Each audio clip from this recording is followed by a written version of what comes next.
9 ажиллаж байгаа юм байна, тийм ээ. 9 хүний бүрэлдэхүүнтэй одоо энэ томоохон хүн худалдаалах гэмт хэрэгтэй яаж тэмцэж барах вэ? Ер нь. Дээр нь хүн худалдаалах асуудал чинь зүүн өмнөд Азийн орнууд руу орсон байна гэж та бодсонгүй. Мянмар, Камбож гэдэг. Тэгээ хууль зүйн сайд энэ дээр бүр онцгой анхаарах хэрэгтэй. Энэ цагдаад анхаараа дийлэхгүй. Өнөөдөр энэ хууль зүйн байнгаараа бодлого гаргах хэрэгтэй юм байна. Хууль зүйн дотоод хэргийн сайд өнөөдөр энэ дээр салбарын хэмжээний бодлого гаргах хэрэгтэй юм байна. Энэ дотроо тэр ажлын хэсгүүдэд байгуулад цагдаагийн байгууллага чадахжуулж дэмжлэг үзүүлж ажиллахгүй бол статистик тоог бол бид нар танилцаад ах шиг байна. Тэгээ 9 хүний бүрэлдэхүүнтэй одоо энэ том асуудал яаж хандах вэ гэдэг чинь өөрөө нэг асуудал байгаа. За дээр нь олон гишүүнд энэ Джеффри Эпштейн гэдэг хүнтэй холбоотой асуудлыг нэлээд ярьлаа. За Джеффри Эпштейн бол одоо дэлхийд муухагаараа одоо жигшигдэж үзэн ядагдж байгаа юм хүн. Олон мэдээлэл нь албан ёсны их сурвалжаас ил тод болсон. Харамсалтай нь энд өнөөдөр Монгол Улсын төрийн тэргүүнээр ажиллаж ирсэн 2 ерөнхийлөгч, ерөнхий сайдаар ажиллаж ирсэн 1 хүн нэр холбогдсон асуудал өнөөдөр Америкийн нэгдсэн улсын албан ёсны вебсайт дээр ил тод мэдээлэл гарлаа.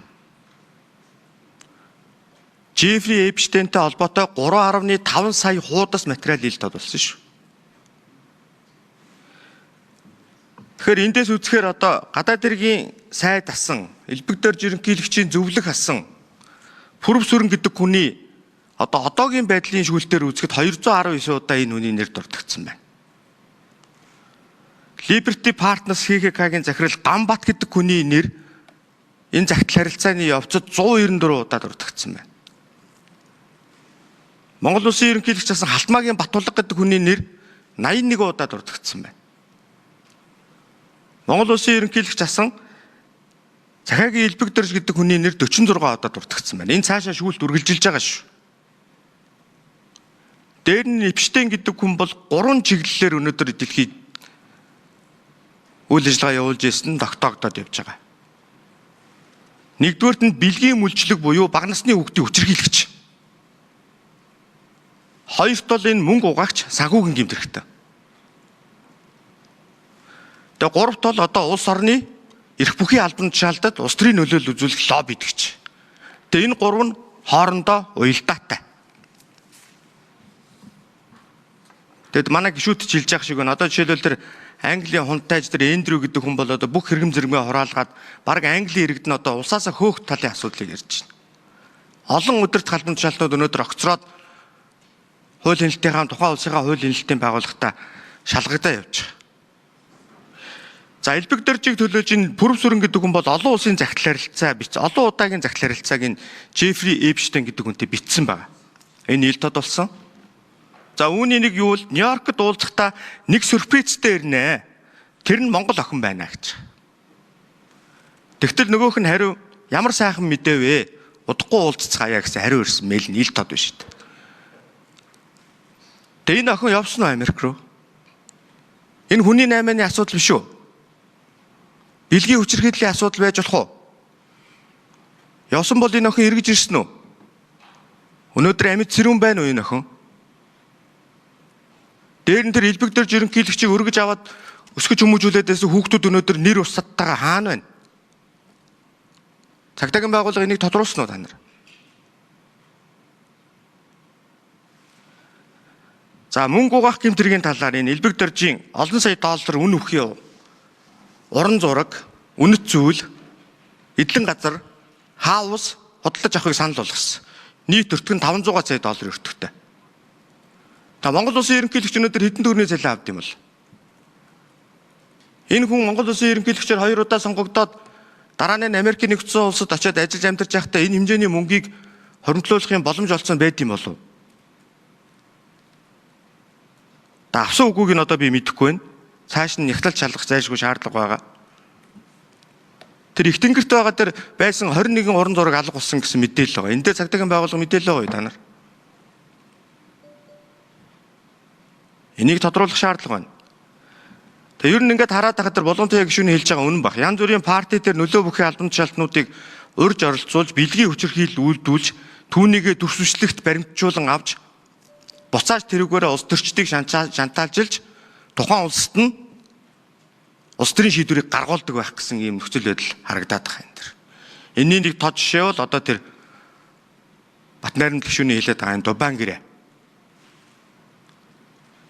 Одоогоос 12 жилийн өмнө тэр Дубайд болсон морин уралдааны нэг пледийн үнэ 23 сая төгрөг Монгол төгрөгөөр. Манай эрх мэдэлтэнгүүд очиж үдсэн байгаа шүү дээ. Дубай нөлөө бүхий этгээдүүдтэй Jeffrey HD-ний жуулчлалаар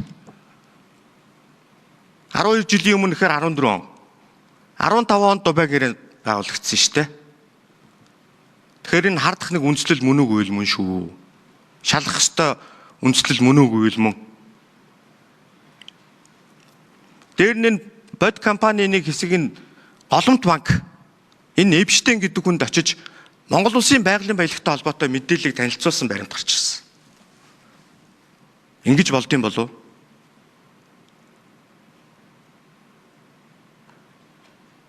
Тэгэхээр би хөл зүйн байнгын орооны гишүүний хувьд өнөөдөр хүний эрхийн дэд тараг удирж байсан манай Эрдэнэ бол гишүүн сууж байна. Өнөөдөр Баасан жаргал гишүүн гадаад томилттой байгаа. Энэ хүний эрх зөрчигдсөн байх магадлал өндөр байна. Хүний худалдаа, бэлгийн хүчирхийлэл, бэлгийн мужлогийн асуудал, цаашлаад олон сая долларын авилгалын асуудал, цаашлаад монголчуудын байгалийн баялагийг боломжийг хулгайлсан асуудал гэсэн олон зүйлүүд хөндөгдсөн байх юм үндсэн шалтгаан байгаа учраас би улсын их хурлын тухай хууль, улсын их хурлын чуулганы хуралдааны дэгийн тухай хууль, улсын их хурлын хяналт шалгалтын тухай хуулийн дагуу хүний эрх чөлөөг хангахтай холбоотой хяналтын сонсгол зохион байгуулах санаачлагыг улсын их хурлын гишүүнийхээ зүгээс би өнөөдөр гаргаж байгаа. Энэ асуудалтай холбоотой. Энэ дээр би хууль зүйн салбар, цагдаагийн байгууллага, хүний эрхийн дэд тороо, хүний эрхийн үндэсний комисс олон байгууллага дэмжлэг үзүүлж ажиллах байхад би бүрийн итгэлтэй байгаа. Улсын их хурлын гишүүд энэ дээр улс төрчгүйгээр дэмжлэг үзүүлж гарын үсэг зурж энэ шийдвэрийг баталгаажуулна гэдэгт би бол бүрийн итгэлтэй байгаа. Эрдэнэ бол гишүүн төрөө хэлж байна. Үнэн худал нь мэддэхгүй олон мэдээлэлүүд гараад ирлээ гэж. Парламент өнөөдөр хяналт хэрэгжүүлэгчийг үүрэгтэй. Энэ хяналт хэрэгжүүлэгчийг үүргийнхаа дагуу эдгээр асуудлуудыг мухарлж яах нь зөв. 2009 онд байгуулагдсан оюутлогоо гэрээний үр ашиг өнөөдөр Монголд хүрцэн хүн байвал гаргаад ирээ.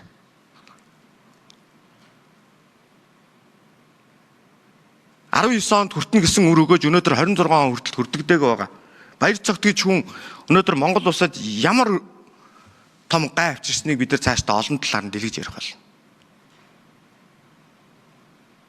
Өнгөрсөн жил оюутлогоо төр хороо байгуулагдаж Батнайрамд гишүүн ахалж олон зүйлийг ил болгож иргэдийг мэдэх хэрэгээр хангасан байж байгаа шүү. Парламент өөрөө хяналт хэрэгжүүлэгчийг үүргээ онцгой хэрэгжүүлж цаашлаад энэ өнгөрсөн олон жилийн хугацаанд хөшигний ард явагдаж исэн олон зүйлийг ил тод өнөөдөр энэ 126 гишүүнтэй парламент харин ил тод болгож байгаа шүү гэдэг бол нэгдлийн давуу тал. Тийм учраас би бас гишүүдээсээ дэмжээсэй гэж хүсэж байна. За мэдээлэл хийсэн халбаа агчид энэ саяны миний үндслүүдтэй холбоотой зүйлүүдээр ер нь мэдээлэл шалгалт хийж байгаа юу? Хийсэн үү? Дээр нь одоо манай цагдаагийн тэргуундэд дарга цахим орчинд гарсан гэж битгий яриа. Энэ Америкийн нэгдсэн улсын хууль зүйн дотоод хэргийн яамны албан ёсны вебсайт дээр тавигдсан 3.5 сая хуудас материал дотор өнөөдөр энэ 3.5 сая хуудас материал дотор шүүлт үргэлжилж байна. За хариултаа тодорхой авч. За мэдээж цагдаагийн байгууллагаас хуулийн хэлтийн байгууллагаас энэ асуудал дээр эрхчлээний холбоотой асуудал дээр шалгалтай ажил судалгаа юмнууд хийгдэж явж байгааг би бас түрүүн бас хэлсэн байгаа. За мөн энэ дээр бас тэр 21 уран зургийн гэдэг асуудал дээр бол цагдаагийн байгууллагад шалгаж байгаа асуудал байгаа. Энэ дээр би ямар нэгэн гэмтэргийн талаар юмыг бол дэлгэрэнгүй ярих боломжгүй байна.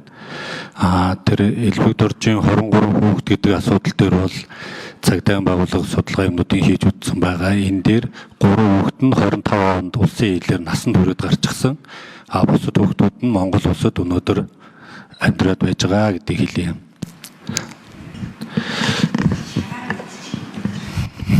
Тийм байхгүй одоо тийм тогтоогдоогүй. За ер нь дараадаа одоо энэ нээлттэй сонсгол зохион байгуулах ажил явагдана. За энэ дээр бол одоо бас цагдаагийн байгууллага идэвхтэй оролцож хамтарч ажиллаарай гэж хүсэж байна. За гишүүд асуулт асууж хариултаа дууслаа.